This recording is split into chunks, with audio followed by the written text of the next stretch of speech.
सीधे बैठें, नेत्रों को कोमलता से बंद कर लीजिए। अपनी सांसों को अनुभव करिए।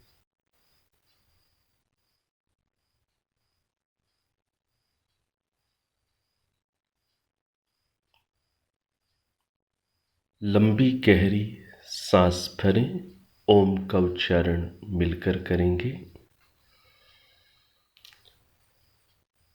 ओ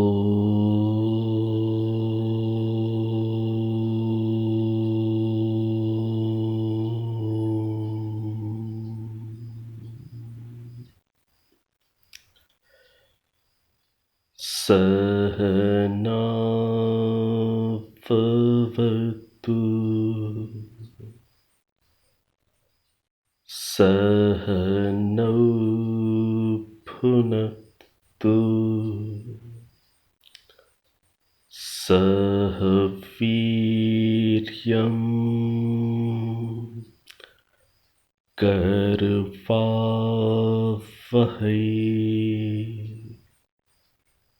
तेजस्विनावधीतमस्तु मा विद्विषावहै।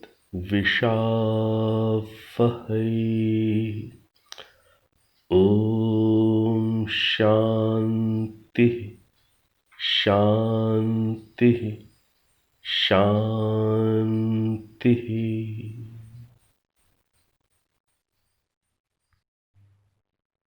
अब आप नेत्रों को खोल सकते हैं।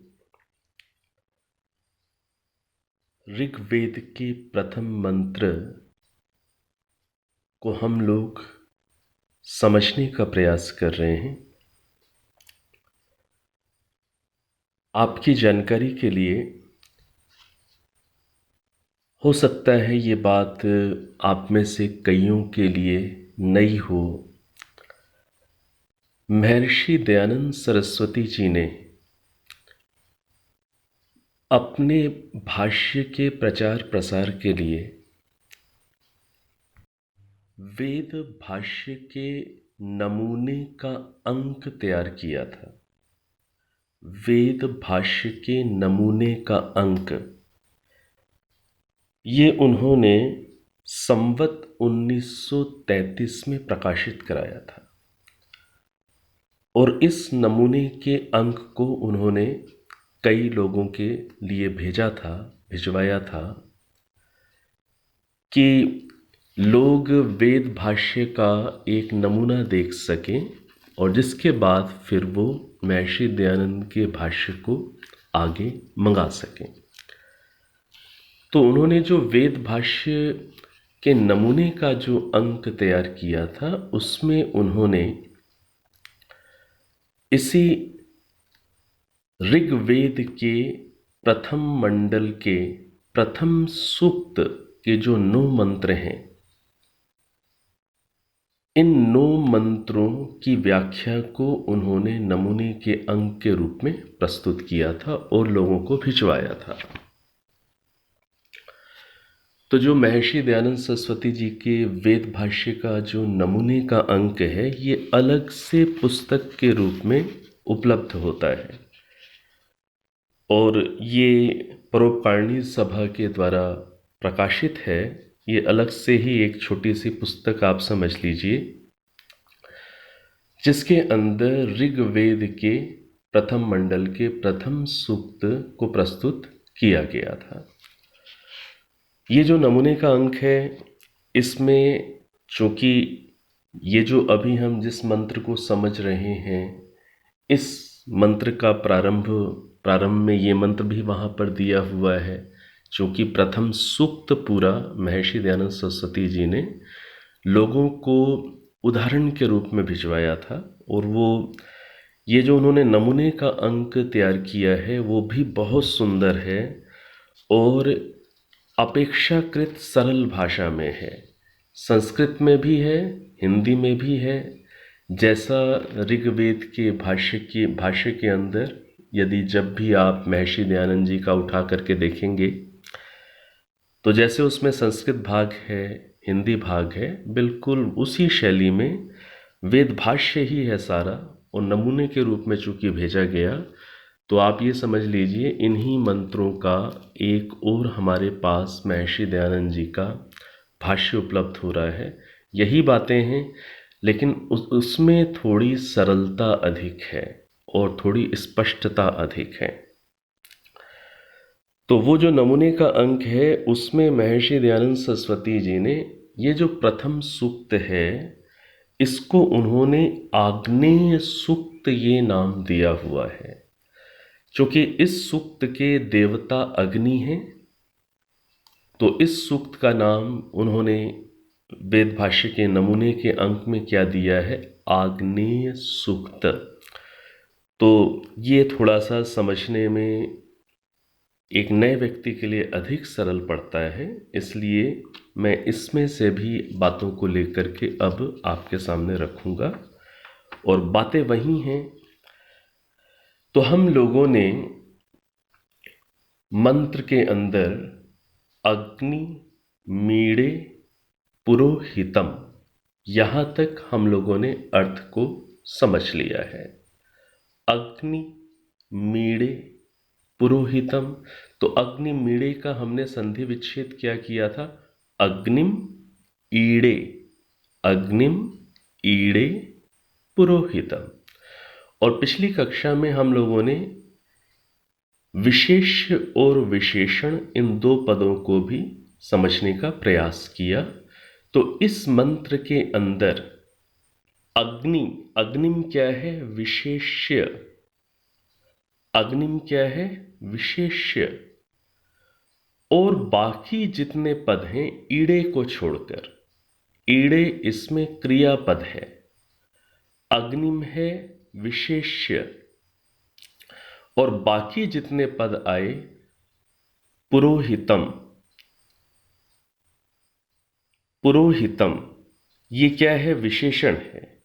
इसी प्रकार से आगे के जितने भी पद हैं, यज्ञस्य देवम, यज्ञस्य देवम, यज्ञस्य देवम का क्या अर्थ है, पहले सामान्य अर्थ समझ लेते हैं, फिर विस्तार से इस अर्थ को समझेंगे। यज्ञस्य देवम का अर्थ क्या है, यज्ञस्य, यज्ञस्य जहां पर ऐसे स्या लग जाता है तो यहां पर षष्ठी विभक्ति होती है। तो यज्ञस्य का अर्थ क्या हुआ, यज्ञ का, और देवम का अर्थ क्या है, प्रकाशकम। तो यज्ञ का प्रकाशक ये अर्थ आया। ऐसे ही ऋत्विजम, तो यज्ञस्य देवम ये भी क्या है, अग्नि का विशेषण है। जैसे पुरोहितम अग्नि का विशेषण है, यज्ञस्य देवम भी अग्नि का विशेषण है। होतारम ये भी अग्नि का विशेषण है, और आगे रत्न धातमम ये भी अग्नि परमात्मा का विशेषण है। तो परमात्मा कैसे हैं, जो अग्नि स्वरूप परमात्मा है, अर्थात अग्नि स्वरूप का तात्पर्य क्या है, जो ज्ञान स्वरूप परमात्मा है, जो मार्गदर्शक परमात्मा है, पथ प्रदर्शक परमात्मा है, हमारी आत्माओं में भी विराजमान उपलब्ध जो परमात्मा है, जो सुख को देने वाले परमात्मा है, वो उनका नाम अग्नि है। पिछली कक्षा में हमने स्पष्ट कर लिया था कि परमात्मा एक हैं, उनका मुख्य नाम ओम है, और उनके गुण कर्म स्वभाव के आधार पर वेदों में उनके कई सारे नाम हैं। तो अभी इस प्रथम मंत्र में अग्नि नाम से परमात्मा को यहाँ पर लिया गया है। तो जो ऐसे परमात्मा हैं जो ज्ञान स्वरूप हैं, मार्गदर्शक हैं, सुखदाता हैं, सब जगह प्राप्त हैं, हमारी आत्मा में भी उपलब्ध हैं, ऐसे परमात्मा क्या हैं, पुरोहितम। ऐसे परमात्मा क्या हैं, यज्ञस्य देवम। ऐसे परमात्मा क्या हैं, ऋत्विजम। सब विशेषण बनते जा रहे हैं अग्नि स्वरूप परमात्मा के।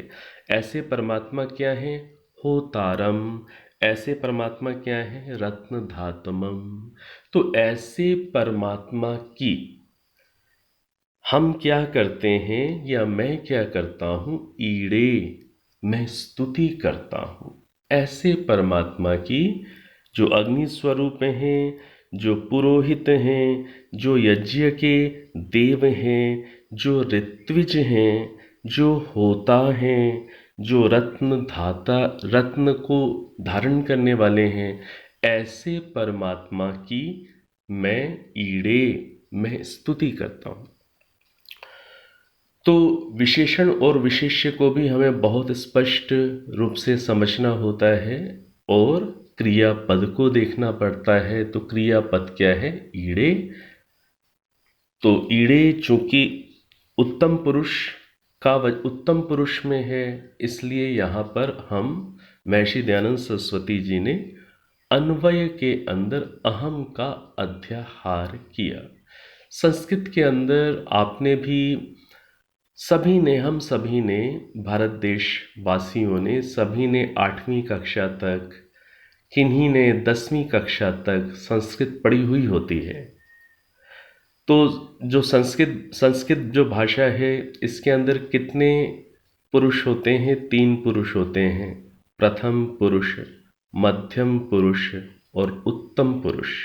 तो उत्तम पुरुष के अंदर क्या होता है? मैं से संबंधित क्रियापद होते हैं। तो जो ईड़े है, ये उत्तम पुरुष के अंदर है क्रियापद। तो इसका संबंध मैं से होगा या हम से होगा, दोनों से हो सकता है। मैं स्तुति करता हूँ या हम स्तुति करते हैं, दोनों प्रकार से अर्थ वेद के परिप्रेक्ष्य में निकाले जा सकते हैं। तो यदि आप अकेले बोल रहे हैं, तब आप इसका अर्थ कर लेंगे कि मैं ऐसे परमात्मा की स्तुति करता हूँ। और यदि आप समूह में बैठ कर के बोल रहे हैं, तब इसका अर्थ वैदिक संस्कृत के आधार पर, व्यत्यय के सिद्धांत के आधार पर ये कुछ शब्द प्रयोग होंगे। व्यत्यय का सिद्धांत अर्थात अभीष्ट अर्थ की प्राप्ति के लिए हम वचन, पुरुष वचन में, एक वचन का अर्थ हम बहुवचन में भी ले सकते हैं, ऐसा हम कर सकते हैं। ये वैदिक संस्कृत के कुछ नियम होते हैं। तो आप उसको लेकर के अधिक कठिनता नहीं अनुभव करें, बस इतना समझ लीजिए, इसका अर्थ आप मैं स्तुति करता हूँ ऐसा भी कर सकते हैं, हम स्तुति करते हैं आप ऐसा भी कर सकते हैं। इसे व्यत्यय का सिद्धांत कहते हैं, जब इस प्रकार से लचीलापन लेकर के आप अर्थों को निकाल सकें, इसे व्यत्यय का सिद्धांत कहते हैं। ये संस्कृत की ग्रामर के अंदर होता है। तो ये चीज़ हमने समझ ली। अब हम पुरोहित, यहाँ तक हमने अर्थ को विस्तार से समझ लिया था। अब परमात्मा का, अग्नि स्वरूप परमात्मा का जो अगला विशेषण क्या है, वो है यज्ञस्य देवम। तो यज्ञ के देव का अर्थ यहाँ पर क्या है? प्रकाशक, देने वाले। किसको देने वाले? यज्ञ को देने वाले, यज्ञ को प्रकाशित करने वाले। तो सामान्य अर्थों में इस बात को हमें वेद के संदर्भ में जहाँ पर भी यज्ञ शब्द आता है, वो जो अच्छे कार्य हैं उनके लिए आता है। यज्ञ का अर्थ क्या होता है? नोबल एक्शन, अच्छा कार्य। तो अच्छा कार्य, अच्छे कार्य के अंदर तो बहुत सारी बातें आ जाती हैं, ठीक है ना। तो यज्ञ से तात्पर्य केवल हवन नहीं होता है, केवल अग्निहोत्र नहीं होता है। हाँ, हवन और अग्निहोत्र भी यज्ञ के अंतर्गत आते हैं, क्योंकि वो भी बहुत अच्छे हैं। तो यज्ञ एक विस्तृत टर्म है, एक विस्तृत पारिभाषिक शब्द है वैदिक संस्कृति को समझने के लिए। और ये जो विस्तृत, ये जो पारिभाषिक शब्द है, इसका जो विशाल अर्थ है, जिसके अंदर इसका वास्तविक अर्थ समाहित है, वो क्या है? अच्छे कार्य, अच्छी भावना से किए जाने वाले अच्छे कार्य यज्ञ कहलाते हैं। तो परमात्मा क्या है? यज्ञस्य देवम। अच्छे कार्य या अच्छे कार्यों से जो निष्पन्न चीज है, जो उत्पन्न चीज़ है उसे भी यज्ञ कहते हैं। उन सब के परमात्मा क्या है? देव, उनको देने वाले हैं, उनको प्रकाशित करने वाले हैं।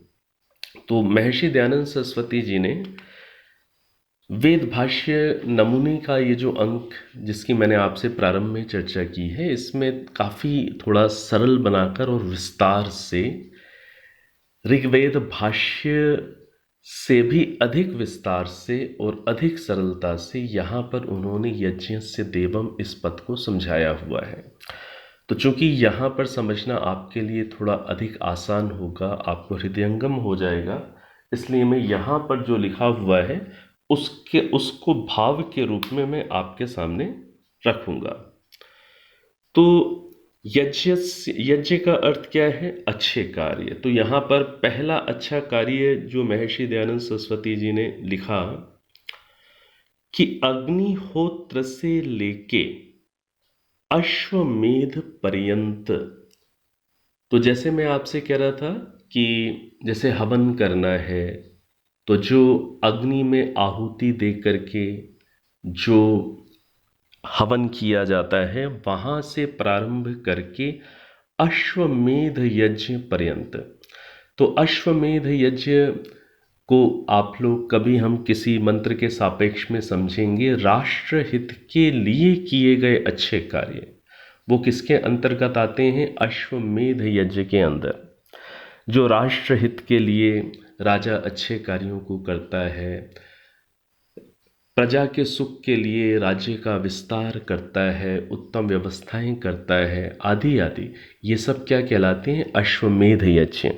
तो क्या कह रहे हैं कि अग्निहोत्र से लेकर अश्वमेध पर्यंत जो अच्छे कार्य किए जाते हैं और जो वायु और वृष्टि जल की शुद्धि द्वारा सब जगत को सुख देने वाले हैं।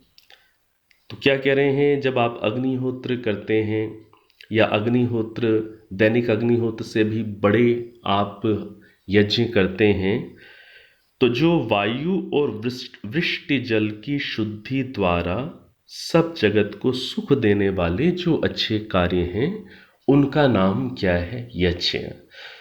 एक अर्थ में तो परमात्मा क्या है? यज्ञस्य देवम, ऐसे अच्छे कार्यों के अग्निहोत्र से लेकर अश्वमेध पर्यंत राष्ट्रहित के लिए, और केवल राष्ट्रहित ही नहीं, पूरे विश्व के हित के लिए किए गए अच्छे समस्त कार्य यज्ञ कहलाएंगे। तो परमात्मा क्या है? ऐसे अच्छे कार्यों के क्या हैं? देवम। देवम का अर्थ क्या है? प्रकाशक, देने वाले, हमें समझाने वाले। तो ऐसे हैं परमात्मा। और महर्षि दयानंद सरस्वती जी ने यज्ञ का दूसरा अर्थ क्या दिया? दूसरा अर्थ ये दिया कि परमात्मा ने जो अपने सामर्थ्य से सत्व रज तम, इन तीन, ये जो प्रकृति जिन्हें मिलाकर के हम प्रकृति कहते हैं, इन तीनों कणों से, तीनों गुणों से परमात्मा ने क्या किया है? इस सुंदर सृष्टि को कार्य रूप में अर्थात प्रोडक्ट के रूप में उत्पन्न किया है। तो परमात्मा ने सभी प्राणियों के सुख के लिए सत्वरज तम रूप प्रकृति से परमात्मा ने इस सुंदर कार्य जगत को उत्पन्न किया। और वो जो कार्य जगत उत्पन्न किया है परमात्मा ने, वो कार्य जगत सारे प्राणी मात्र के हित के लिए है। तो ये जो उत्पन्न जगत है, इसको भी क्या बोलते हैं? ये परमात्मा का यज्ञ है। परमात्मा यज्ञ कर रहे हैं, परमात्मा बहुत सारे अच्छे कार्यों को कर रहे हैं, और उन अच्छे कार्यों के फलस्वरूप क्या हुआ? ये सृष्टि उत्पन्न हुई, और सृष्टि उत्पन्न होकर परमात्मा फिर इस सृष्टि का पालन कर रहे हैं, इस जगत का संरक्षण कर रहे हैं, इसका आधार बने हुए हैं। तो परमात्मा का ये जो सुंदर ये जो जगत है, ये परमात्मा, ये भी क्या कहलाता है? यज्ञ है। तो परमात्मा इस सृष्टि रूप यज्ञ के क्या हैं? देवम, इसके भी प्रकाशक हैं, इसको भी प्रकट करने वाले हैं, इसके माध्यम से भी अपनी संतानों को, हम संतानों को सुख देने वाले हैं। ये यज्ञ, यज्ञस्य देवम का दूसरा अर्थ हुआ। और जो तीसरा अर्थ महर्षि दयानंद सरस्वती जी ने किया हुआ है, वो अर्थ क्या किया हुआ है कि सत्य शास्त्र, सत्य धर्म आचरण और सत्पुरुषों के संग से, तीन बातें उन्होंने कही। सत्य शास्त्र, तो सत्य शास्त्र तो परमात्मा की ये वेदवाणी, ये सत्य शास्त्र है। और सत्य धर्म आचरण, धर्म का सत्य सत्य आचरण करना और सत्पुरुषों का संग करना। तो इनसे जो चीज़ें उत्पन्न होती हैं, क्या चीज़ें उत्पन्न होती हैं? विद्या उत्पन्न होती है, ज्ञान उत्पन्न होता है और योग, योग की गहरी स्थिति उत्पन्न होती है। योग से तात्पर्य, अब तो आप इतना समझते ही होंगे, वो फिजिकल एक्सरसाइजेस वाला तात्पर्य मत लीजिएगा। योग तो बहुत ही गहरी चीज़ है। तो योग उत्पन्न होता है, समाधि, ध्यान आदि व्यक्ति के अंदर वो स्थितियां पैदा होती हैं। तो ये जो परमात्मा सत्य शास्त्र, सत्य धर्म आचरण और सत्पुरुषों के संग से विद्या, ज्ञान और योग उत्पन्न होता है, इन तीनों को भी क्या बोलते हैं? यज्ञ बोलते हैं। तो यज्ञस्य देवम, परमात्मा इनके भी प्रकाशक हैं। विद्या के, ज्ञान के, योग के परमात्मा देने वाले हैं, प्रकाशक हैं। और इस रूप में परमात्मा सुख देते हैं। तो इस प्रकार से इन तीन प्रकार से यज्ञस्य देवम की व्याख्या महर्षि दयानंद सरस्वती जी ने की है। तो पहली व्याख्या के अंतर्गत क्या बात आई कि अग्निहोत्र से लेकर अश्वमेध यज्ञ पर्यंत जो भी समस्त अच्छे कार्य हैं वो यज्ञ हैं, परमात्मा उनके प्रकाशक हैं, उनको प्रकट करने वाले हैं। और दूसरी व्याख्या क्या हुई कि जो सत्वरज तम को लेकर के परमात्मा ने इस सुंदर सृष्टि को बनाया, ये भी परमात्मा का यज्ञ है और परमात्मा इसके देवम, इसके प्रकाशक हैं। और तीसरी चीज़ क्या कही कि वेद आदि सत शास्त्र और उसके साथ साथ सत्य धर्माचरण और सत्पुरुषों के संग से क्या होता है? अंदर पैदा विद्या पैदा हो जाती है, परमात्मा की व्यवस्था है, ज्ञान पैदा हो जाता है और योग की स्थिति आने लग जाती है अंदर। तो ये जो परमात्मा के इस रूप में जो व्यवस्था या कर्म है, ये भी क्या है? ये यज्ञ हैं। विद्या, ज्ञान और योग की अंदर उपलब्धता होना, ये सब यज्ञ है। तो परमात्मा देवम, परमात्मा इन तीनों चीज़ों के, विद्या, ज्ञान और योग के प्रकाशक हैं, देवम हैं। तो इस रूप में यहाँ पर व्याख्या की गई है। तो आगे परमात्मा का, अग्नि स्वरूप परमात्मा का अगला विशेषण क्या है? ऋत्विजम। ऋत्विजम ये अगला विशेषण है।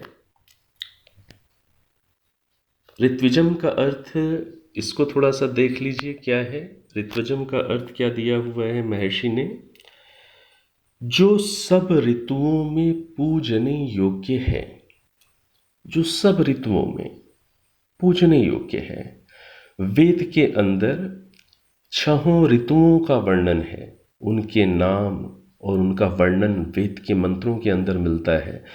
तो जो सब ऋतुओं में पूजने योग्य है, जीवन की हर स्थिति में स्मरण करने योग्य है, और जो सब जगत का रचने वाला और ज्ञान आदि यज्ञ की सिद्धि को करने वाला है। तो जो सब जगत का रचने वाला है, इस सृष्टि को रचने रूप यज्ञ को करने वाला है, और जो ज्ञान आदि यज्ञ हैं, जिससे जब एक कोई अध्यापक किसी को पढ़ाता है तो वो क्या कर रहा होता है? वो भी ज्ञान रूपी यज्ञ कर रहा होता है। जब कोई किसी को ज्ञान देता है, आप घर में अपने बच्चे को अच्छी अच्छी बातें सिखाते हैं, तब आप क्या कर रहे होते हैं? तब आप उसके अंदर जो ज्ञान रूपी अग्नि है, उसमें आप अपने द्वारा दिए गए ज्ञान रूपी घृत की आहुति दे रहे होते हैं और उसके अंदर ज्ञान रूपी अग्नि को आप प्रदीप्त कर रहे होते हैं। तो जब आप ज्ञान को बांटते हैं, वो भी यज्ञ कहलाता है।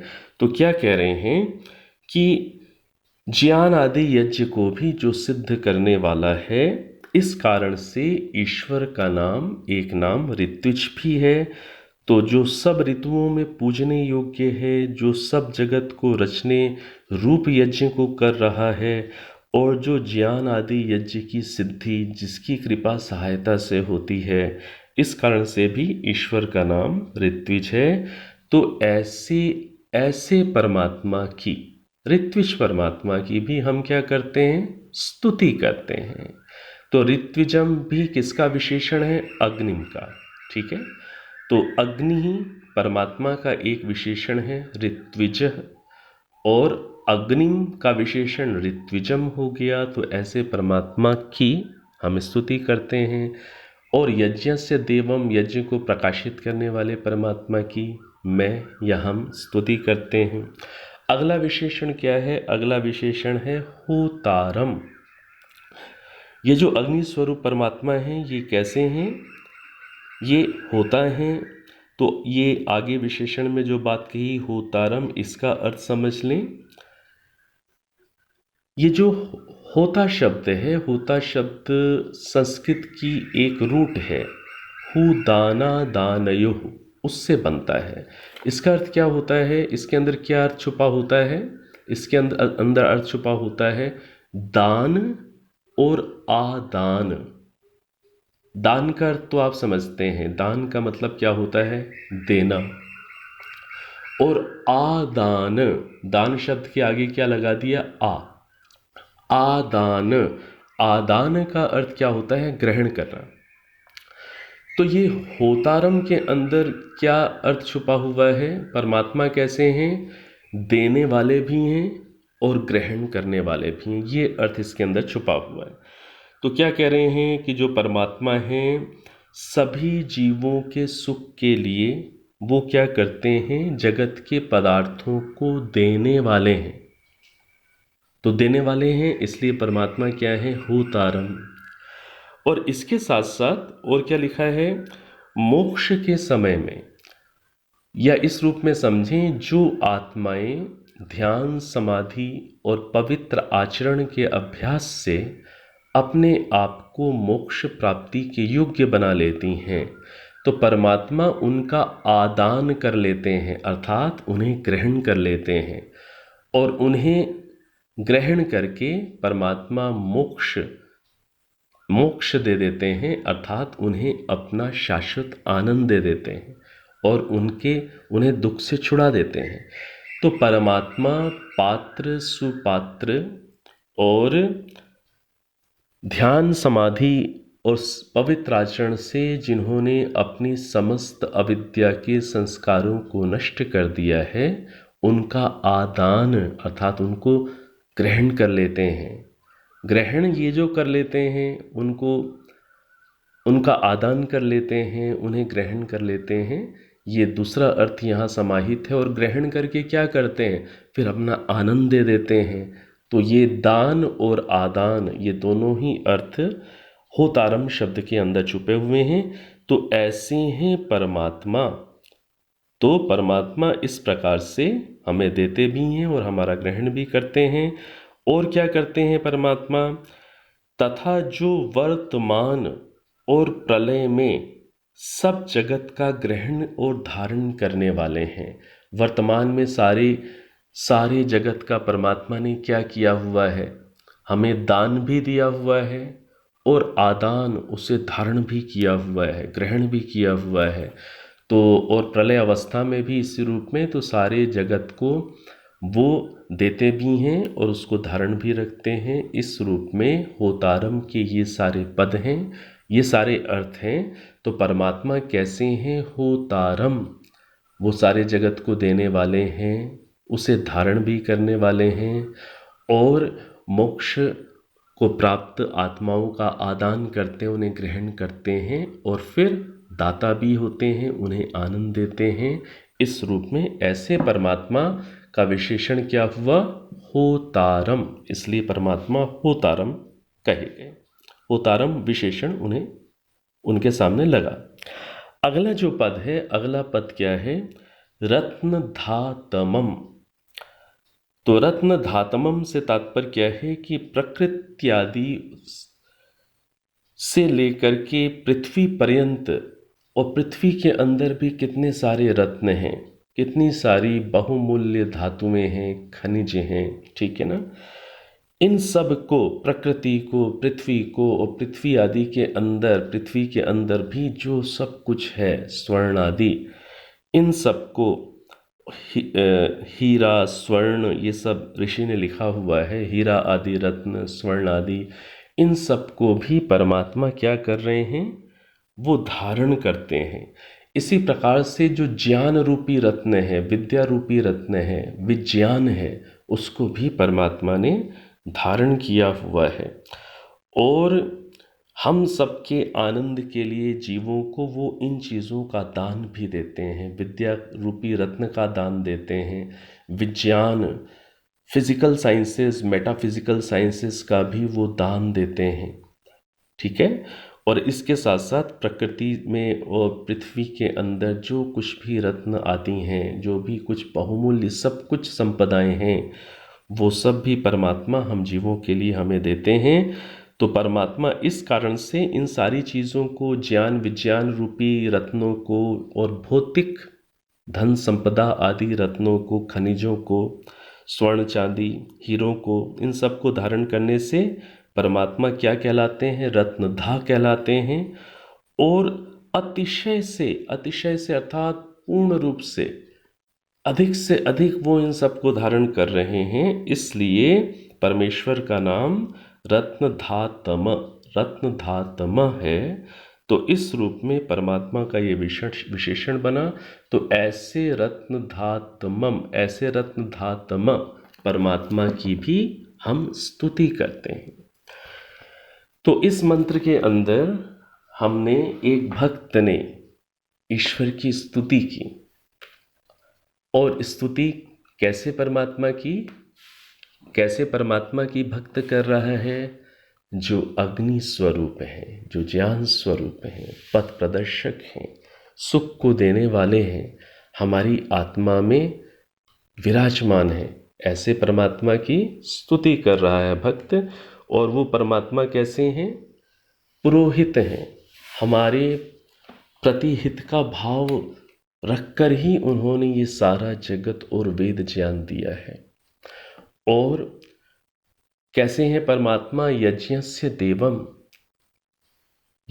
देवम का अर्थ हम समझ चुके हैं। वो तीनों के तीनों अर्थ, अग्निहोत्र से लेकर अश्वमेध पर्यंत, फिर प्रकृति को लेकर के इस सारे सुंदर जगत रूपी यज्ञ को प्रकट करने वाले, और सत्याचरण और सत्संग आदि से, सत्शास्त्रों से विद्या ज्ञान और योग की स्थिति को पैदा करने वाले परमात्मा उनके प्रकाशक हैं। यज्ञ से देवम हैं, ऋत्विजम हैं, ऋतु में हर समय जिनका पूजन किया जाता है, जिन्हें स्मरण किया जाता है, ठीक है ना।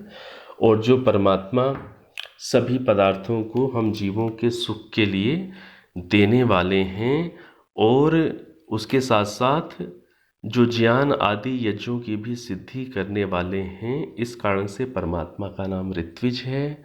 और होतारम, जो देने और आदान दोनों करने वाले हैं, इसका भी अभी हमने अर्थ किया है। और रत्नधातम, ऐसे परमात्मा जो ज्ञान विज्ञान और भौतिक स्वर्ण आदि को सबको धारण कर रहे हैं। तो भक्त परमात्मा की इस महिमा को देखते हुए, ये अब आपको केवल अर्थों को केवल समझना ही नहीं है, अर्थों को समझने के साथ साथ आपको जो सृष्टि आपके लिए परमात्मा ने दी हुई है, जो सारे सुख सुविधाएं आपके लिए परमात्मा ने दी हुई हैं, इनको अनुभव भी करना है। और ऐसे अनुभव करते हुए इस सारी सृष्टि को परमात्मा का दिया हुआ समझते हुए, और इसके पीछे उनका हित का भाव, उपकार का भाव समझते हुए, इनके प्रति मनन करते हुए एक समझ पैदा करें। केवल अर्थ को इस रूप में शाब्दिक स्तर पर जान लेने मात्र से भी हमारी वो आध्यात्मिक स्थिति नहीं बन पाएगी। इस शाब्दिक अर्थ को जानना भी बहुत जरूरी है। हाँ, इसके आधार पर अब आप मनन करेंगे, चिंतन करेंगे और सारी सृष्टि को देखते हुए परमात्मा का ही सब कुछ दिया हुआ है इस समझ में आएंगे और परमात्मा के अंदर जो हम सबके प्रति हित की भावना है उस पर केंद्रित होंगे। और परमात्मा ही कैसे हैं? वो ही इस पूरी सृष्टि रूपी यज्ञ के वो ऋत्विज हैं। जो भी हमारा ज्ञान हमें प्राप्त हो रहा है वो भी उनकी कृपा से हमें ज्ञान या योग की स्थिति प्राप्त हो रही है। इन सब के प्रति एक समझ बनाएंगे। जब एक समझ बनाएंगे तो फिर अंदर से उमड़ेगी स्तुति, अंदर से उमड़ेगी प्रशंसा। वो जो अंदर से उमड़ेगी उसे कहते हैं स्तुति। तो आपको ये स्थिति अपनी बनानी है मन की, हृदय की, कि परमात्मा की ऐसी प्रशंसा जैसा इस मंत्र के अर्थों में आया है वो अंदर से उमड़ सके, हृदय से उमड़ सके। तो इस मंत्र के माध्यम से फिर हम स्तुति करने वाले हो जाएंगे। तो ये जो अर्थ हुआ पहला अर्थ, ये अग्नि का परमात्मा परक अर्थ है। जैसे मैंने आपको बताया कि महर्षि दयानंद जी की ये सबसे बड़ी विशेषता कि उन्होंने निरुक्त और निघंटु के आधार पर उन्होंने वैदिक पदों के वास्तविक अर्थों को समझा और उन्होंने आध्यात्मिक अर्थ भी किए मंत्रों के, आदि दैविक आदि भौतिक अर्थ भी किए। तो उन्होंने क्या बताया कि अग्नि ये जो पद है ये परमात्मा वाची भी है यहाँ पर, और अग्नि जो पद है वो फिजिकल भौतिक अग्नि फायर के लिए भी आया है। चूंकि पूर्व के सभी भाष्यकारों ने केवल यहाँ पर अग्नि का अर्थ केवल एक फायर के रूप में किया था, ऐसे ही अर्थ उन्होंने वेदों के किए, जिस कारण से लोगों के दिमाग में, विशेष रूप से विदेशियों के दिमाग में ये मान्यता बन गई कि जो आर्य लोग होते हैं, जो वैदिक लोग होते हैं, वो तो अग्नि की, फायर की पूजा करने वाले होते हैं। तो इस मिथ को, इस कल्पना को, इस गलत बात को महर्षि दयानंद ने तोड़ दिया। जो वेदों के प्रति जो संकुचित भाव था या वेदों के जो गलत अर्थ प्रचलित हो गए थे समाज में, उन सबको ऋषि दयानंद का ये जो भाष्य है बहुत वैज्ञानिक भाष्य है, ठीक है ना। तो इस भाष्य के माध्यम से वेदों के गलत अर्थ, वेदों का जो गलत प्रस्तुतिकरण था वो उसको बहुत अधिक मात्रा में इस महर्षि दयानंद के भाष्य ने हटाने का काम किया है। तो ये पहला अर्थ अग्नि को हमने परमात्मा परक लेकर के यहाँ पर महर्षि दयानंद जी ने किया है। फिर दूसरा अर्थ महर्षि दयानंद सरस्वती जी ने फिजिकल फायर वाला भी वेद भाष्य में भी दिया हुआ है और यहाँ पर वेद भाष्य नमूने में भी दिया हुआ है। तो फिजिकल फायर परक अर्थ, भौतिक अग्नि परक अर्थ भी ये इस मंत्र का दिया हुआ है। इसको आप लोग वहाँ पर देख लीजिएगा, पुस्तक में देख लीजिएगा। तो विशेष रूप से जो अध्यात्म के प्रति आपके अंदर जो भावनाएं, इच्छाएं हैं, उस दृष्टि से मैंने यहाँ पर आध्यात्मिक अर्थ को ही विस्तार से कुछ प्रयास किया है आपके सामने रखने का महर्षि दयानंद जी के भावानुसार। और जो भौतिक अग्नि परक अर्थ है उसको आप देख लेंगे। जिस रूप में आपने इस अर्थ को समझ लिया है, अब आप वहाँ पर भौतिक अग्नि परक अर्थ स्वयं भी समझ सकेंगे, क्योंकि ये केवल एक वेद परिचय की श्रृंखला मात्र है। तो अब इसमें मैं अभी वो वाला अर्थ भी यहाँ नहीं लूँगा, तो चूँकि हमें और भी बहुत सारे विषयों को आगे कवर करना है। तो हाँ, इस संदर्भ में इतनी सी बात जरूर समझ लें कि सभी वेद मंत्रों के तो नहीं, लेकिन कई वेद मंत्रों के 3 प्रकार के अर्थ हो जाते हैं। आध्यात्मिक अर्थ भी होते हैं, अर्थात आत्मा परमात्मा से संबंधित, योग ध्यान से संबंधित, उपासना से संबंधित। और आधि दैविक अर्थ भी होते हैं। आधि दैविक अर्थ से तात्पर्य क्या होता है? सृष्टि के पदार्थों से संबंधित, ठीक है ना, सृष्टि के निर्माण से संबंधित, किस प्रकार से सृष्टि की रचना हुई है, किस प्रकार से प्राकृतिक तत्व कार्य कर रहे हैं, किस प्रकार से मेघ बनते हैं, विद्युत आदि किस प्रकार से सृष्टि के अंदर कार्य कर रहे हैं, तो उस परक भी अर्थ होते हैं, उसे आधिदैविक अर्थ कहते हैं।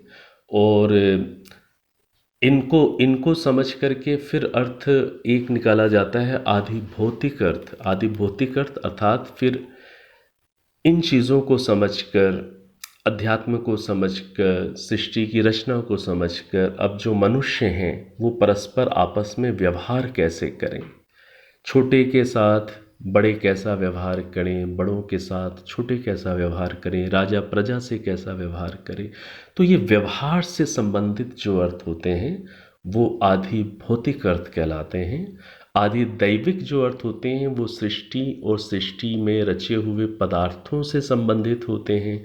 जो आध्यात्मिक अर्थ होते हैं वो आत्मा, परमात्मा और ध्यान, योग, उपासना, समाधि आदि से संबंधित होते हैं। तो कई वेद के मंत्रों के तीनों प्रकार के अर्थ हो जाया करते हैं और कईयों के किन्हीं के दो प्रकार के होते हैं, लेकिन अधिकांश वेद के मंत्रों के अर्थ तीनों प्रकार भी किए जा सकते हैं। लेकिन सभी वेद के मंत्रों के अर्थ तीन प्रकार से निकल जाए उसके विषय में अभी मैं एकदम ऐसा कह नहीं सकता।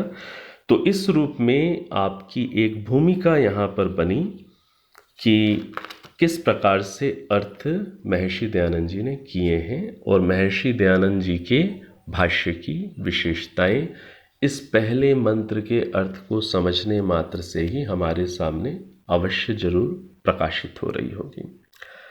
तो बहुत अच्छा है। बस आप जो कुछ भी ये सुन रहे हैं इनके नोट्स बना लिया करें और थोड़ा सा ऐसा ज़रूर तैयारी करें कि आप दूसरों को भी समझाने की योग्यता बना सकें और इनको सुन करके फिर मनन की गहराई में जाइएगा, चिंतन की गहराई में जाइएगा और ये जो अर्थ हैं ये भाव के रूप में आपके अंदर बैठ जाएं। भाव के रूप में, एक समझ के रूप में। भाव और समझ में जब व्यक्ति अंदर होता है तब उसे शब्दों का कम प्रयोग करना पड़ता है। तो साधना में जितना आप भाव और समझ को पैदा करेंगे उतनी गहराई आपकी बनेगी। तो मनन करते हुए, समझते हुए, सृष्टि को देखते हुए धीरे धीरे अंदर भाव में बैठेंगी बातें कि हाँ, ईश्वर ही कैसे हैं, वही हैं पुरोहित हैं, वही ऐसे हैं, वही ऐसे हैं।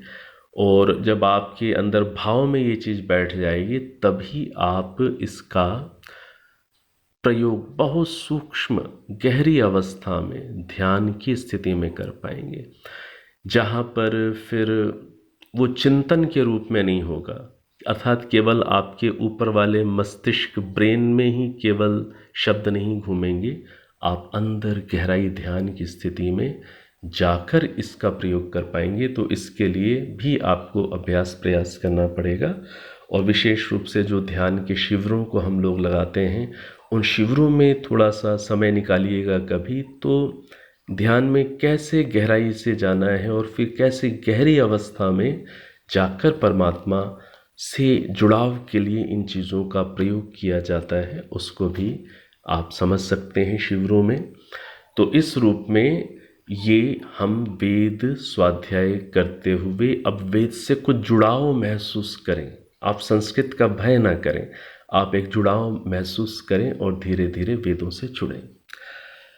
समय हमारा समाप्त हो रहा है, अब आप सीधे बैठ जाएं, नेत्रों को बंद कर लें, एक बार ओम और 3 बार शांति का उच्चारण करेंगे। लंबी गहरी सांस भरें।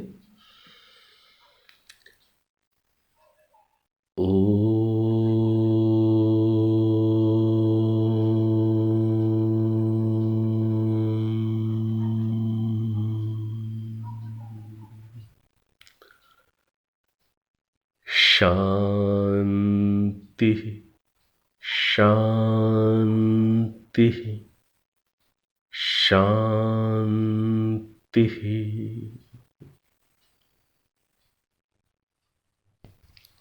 ओ